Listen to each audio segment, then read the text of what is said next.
नमस्कार दोस्तों, आज इस वीडियो में हम बात करेंगे बेसिक मेडिकल नॉलेज के बारे में जो आप सभी को पता होना चाहिए। इन सभी के बारे में हम बात करेंगे। ब्लड वॉल्यूम कितना होना चाहिए, ब्लड प्रेशर कितना होना चाहिए, ब्लड के अंदर haemoglobin, WBC count, red blood cell count और प्लेटलेट कितनी होनी चाहिए, साथ ही साथ ऑक्सीजन लेवल और रेस्पिरेशन रेट, बॉडी टेम्परेचर, इन सभी के बारे में हम बात करेंगे। बेसिक मेडिकल नॉलेज जो आप सभी को पता होना चाहिए। चलिए बात करते हैं। सबसे पहले बात करते हैं ब्लड वॉल्यूम के बारे में। शरीर में ब्लड कितना होना चाहिए, खून कितना होना चाहिए।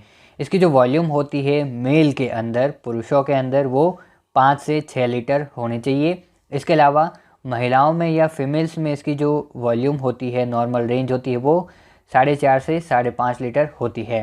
अब अगर हम कंपेयर करें किस में ज़्यादा होती है, तो मेल के अंदर 5 से 6 लीटर होती है, जो महिलाओं के कंपेयर में ज़्यादा होती है। तो मेल के अंदर 5 से 6 लीटर होती है ब्लड वॉल्यूम, और फीमेल के अंदर इसकी होती है 4.5 से 5.5 लीटर होती है। नेक्स्ट बात करते हैं इसके ब्लड के बारे में। दोस्तों, आपको पता होगा कि ब्लड के अंदर 3 तरह की सेल होती हैं। पहली होती है रेड ब्लड सेल्स, दूसरी होती है वाइट ब्लड सेल्स और तीसरी होती है प्लेटलेट। जो रेड ब्लड सेल्स होती हैं वो रेड कलर की होती हैं, वाइट ब्लड सेल जो कि वाइट कलर की होती है। अब इन्हीं के बारे में आगे हम बात करते हैं। तो देखिए, यहाँ पर नॉर्मल रेंज के बारे में हम बात करेंगे। रेड ब्लड सेल्स कितनी होती हैं, वाइट ब्लड सेल्स कितनी होती हैं और प्लेटलेट्स कितनी होती है। नॉर्मल जो आरबीसी काउंट होती है मेल के अंदर, वो 5.5 मिलियन होती है, यानी 5.5 मिलियन होती है। इसके बाद जो महिलाओं के अंदर आरबीसी काउंट होती है वो थोड़ी सी कम होती है एज़ कम्पेयर टू मेल। तो इसमें होती है 4.5 से 5 मिलियन होती है आरबीसी की रेंज। नेक्स्ट बात करते हैं डब्ल्यूबीसी के बारे में। वाइट ब्लड सेल्स जो काउंट होती है वो कितनी होती है, ये होती है 6000 से 8000 के बीच में ये होनी चाहिए डब्ल्यूबीसी काउंट। और नॉर्मल प्लेटलेट काउंट जो होती है वो 1.5 लाख से 4 लाख के बीच में होनी चाहिए। अब दोस्तों, बात यहाँ पर ये आती है कि अगर इनकी जो रेंज होती है वो कम क्यों होती है, किस कारण से कम होती हैं। तो सबसे पहले देखिए, जब भी रेड ब्लड सेल्स कम होती है तो ये किस कारण से होती हैं। जब भी शरीर में मलेरिया हो जाता है तो उसकी वजह से जो आरबीसी की रेंज होती है वो कम हो जाती है, तो उसके लिए टेस्ट करवाते हैं। तो और अगर उसमें रेंज कम आती तो उससे ये डिटेक्ट होता है कि कहीं ना कहीं मलेरिया हुआ है, और उसके दूसरे भी टेस्ट होते हैं। इसके बाद जो डब्ल्यूबीसी की रेंज होती है वो 6000 से 8000 के बीच में होनी चाहिए। और अगर डब्ल्यूबीसी की रेंज कम होती है तो इससे क्या डिटेक्ट होता है, क्या पता चलता है कि शरीर में कहीं ना कहीं वायरल इन्फेक्शन हुआ है या एड्स हुआ है। उस टाइम डब्ल्यूबीसी काउंट जो होता है वो 6000 से कम होने लगता है। इसके बाद जो नॉर्मल प्लेटलेट काउंट होता है वो 1.5 लाख से 4 लाख तक होता है, और अगर 1.5 लाख से कम हो जाए तो इसका मतलब ये है कि शरीर में कहीं ना कहीं डेंगू हुआ है। तो जब भी इनकी रेंज कम होती तो कुछ ना कुछ हमें ये डिटेक्ट होता है कि डेंगू हुआ है या एड्स हुआ है या वायरल इन्फेक्शन हुआ है या फिर मलेरिया हुआ है। नेक्स्ट बात करते हैं ब्लड हीमोग्लोबिन के बारे में। ब्लड के अंदर हीमोग्लोबिन कितना होना चाहिए। मेल के अंदर इसकी जो रेंज होती है वो 13.5 से 17.5 ग्राम पर डीएल होती है, और फीमेल्स के अंदर इसकी जो रेंज होती है वो 12.5 से 15.5 ग्राम पर डीएल होती है।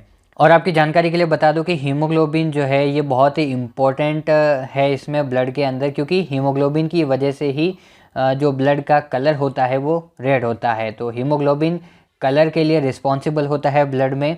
अगर इसकी जो रेंज होती है 13 से कम हो जाती है या 13.5 से कम होती है तो इसका मतलब ये होता है कि ब्लड के अंदर हीमोग्लोबिन की मात्रा कम हो गई है और शरीर को ऑक्सीजन भी नहीं मिल पाती या शरीर को कम ऑक्सीजन मिलेगी।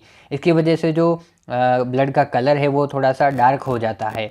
इसलिए ब्लड के अंदर हीमोग्लोबिन की मात्रा अगर मेल की बात करें तो 13.5 से ऊपर होनी चाहिए, और फीमेल की बात करें तो ये 12.5 से ऊपर होनी चाहिए। अब बात करते हैं ब्लड प्रेशर के बारे में। शरीर में ब्लड प्रेशर कितना होना चाहिए।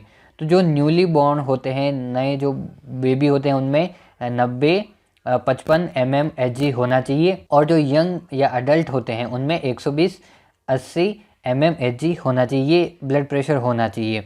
इसके बाद अगर ब्लड प्रेशर 140-90 हो जाता है तो ये हाई ब्लड प्रेशर होता है, और 150-90 अगर है mmHg तो ये होता है बहुत ज़्यादा हाई ब्लड प्रेशर। इस समय आपको डॉक्टर से मिलना चाहिए, उनसे कंसल्ट करना चाहिए।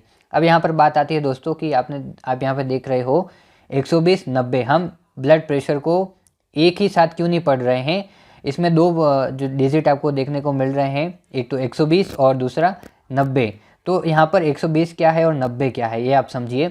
120 यहाँ पर जो कि सिस्टोलिक ब्लड प्रेशर है और 90 यहाँ पर डायस्टोलिक ब्लड प्रेशर है। 120 जो कि सिस्टोलिक ब्लड प्रेशर होता है, ये क्या होता है, जब भी आपका जो हार्ट है वो कंप्रेस होता है, शरीर में खून को पहुंचाता है, पंप करता है, तब जो प्रेशर होता है वो सिस्टोलिक ब्लड प्रेशर होता है जो कि 120 है। और डायस्टोलिक का मतलब जब आपका हार्ट है वो शांत रहता है और उसमें खून पहुंचता है, तब ये डायस्टोलिक ब्लड प्रेशर होता है। तो यहाँ पर आप वापस समझिए कि जो न्यूली बॉर्न बेबी होते हैं उनमें 90 होता है वो सिस्टोलिक होगा और 55 डायस्टोलिक ब्लड प्रेशर होगा। और यंग जो पेशेंट होते हैं, एडल्ट जो होते हैं, उनमें 120 80 mmHg ब्लड प्रेशर होता है, यानी 120 सिस्टोलिक ब्लड प्रेशर होगा और 80 डायस्टोलिक ब्लड प्रेशर होगा। और अगर इससे ज़्यादा होता है, जैसे कि 150 तक पहुंच जाता है सिस्टोलिक ब्लड प्रेशर और 90 तक पहुंच जाता है डायस्टोलिक ब्लड प्रेशर, तो ये बहुत ही ज़्यादा हाई ब्लड प्रेशर होता है। इस समय डॉक्टर से मिलना ज़रूरी होता है। नेक्स्ट बात करते हैं, जो 5th पॉइंट है वो है हार्ट रेट। हार्ट रेट कितनी होनी चाहिए, यानी 1 मिनट में जो आपका हृदय है वो कितनी बार धड़क रहा है। जो नॉर्मल हार्ट रेट होती है वो 72 पर मिनट होती है। 1 मिनट में आपका हार्ट रेट जो होती है वो 72 होनी चाहिए। अगर इससे कम है तो हार्ट रेट कम हो जाती है, और अगर ज़्यादा है तो कितनी ज़्यादा होती है, 90 से 120 तक हार्ट रेट चल रही है तो ये हाई हार्ट रेट होती है।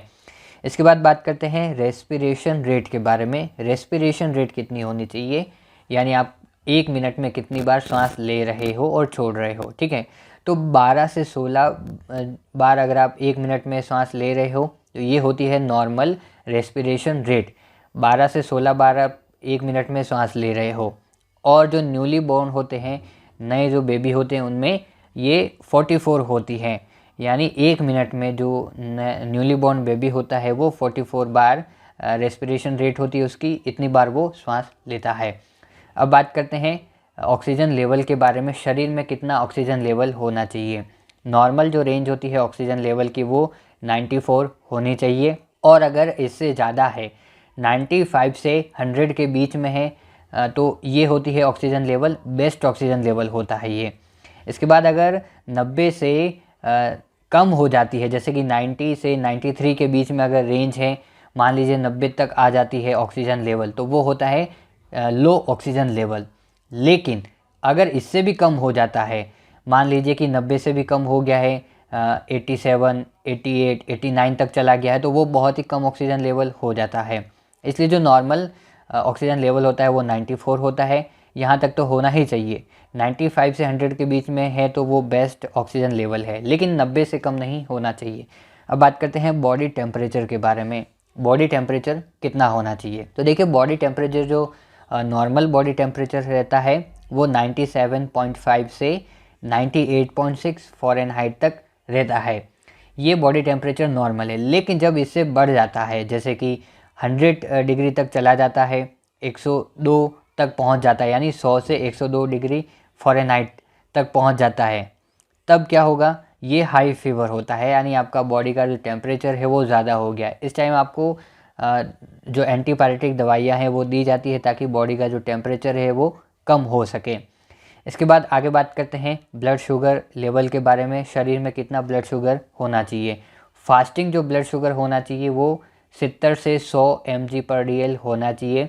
जब आप खाना नहीं खाते हो, बिना खाए आप अगर ब्लड शुगर चेक करवा रहे हो तो वो 70 से 100 के बीच में होना चाहिए। और अगर आप खाना खाने के बाद में चेक करवा रहे हो ब्लड शुगर, तो ये ब्लड शुगर होना चाहिए 70 से 140 के बीच में। इसके बीच में आता है तो तब ठीक है ब्लड शुगर। लेकिन अगर 100 से 125 के बीच में आता है, जब आप बिना खाना खाए ब्लड शुगर टेस्ट करवाते हो और उस टाइम 100 से 125 के बीच में आता है, तो ये प्री डायबिटिक होता है। और 125 से ज़्यादा आता है, कई बार आपने देखा होगा कि खाना खाने के बाद में आप चेक करवाते हो ब्लड शुगर और 125 से ज़्यादा अगर आता है तो वो डायबिटिक पेशेंट होते हैं, उनमें डायबिटीज कंफर्म हो जाती है। अब बात करते हैं BMI के बारे में। BMI क्या होती है? Body mass index. ये कितनी होनी चाहिए?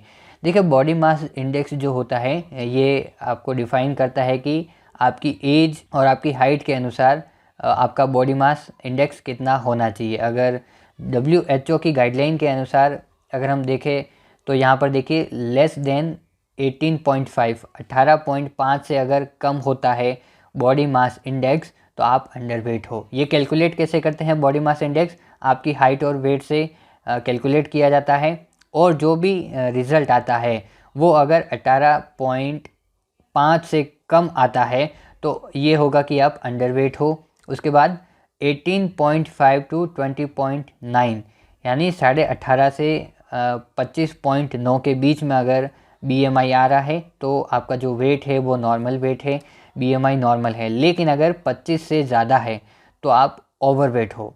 25 से 29.5 के बीच में अगर आता है तो ओवरवेट होगा, और अगर 30 से ज़्यादा है तो जो पेशेंट है वो ओबेस होगा। ठीक है, तो ये जो रेंज होती है वो नॉर्मल रेंज होती है शरीर में। जो बेसिक डिटेल है मैंने आपको बताई है, तो ये जो बेसिक मेडिकल नॉलेज है आपको पता होना चाहिए। इसमें मैंने पूरी डिटेल से आपको बताया है। उम्मीद करता हूँ वीडियो आपके लिए हेल्पफुल होगा। चैनल पर नए हो तो चैनल को सब्सक्राइब करके देखिएगा, ऐसी ही नई नई वीडियोस आपको मिलती रहेगी। Thank you very much for watching this video.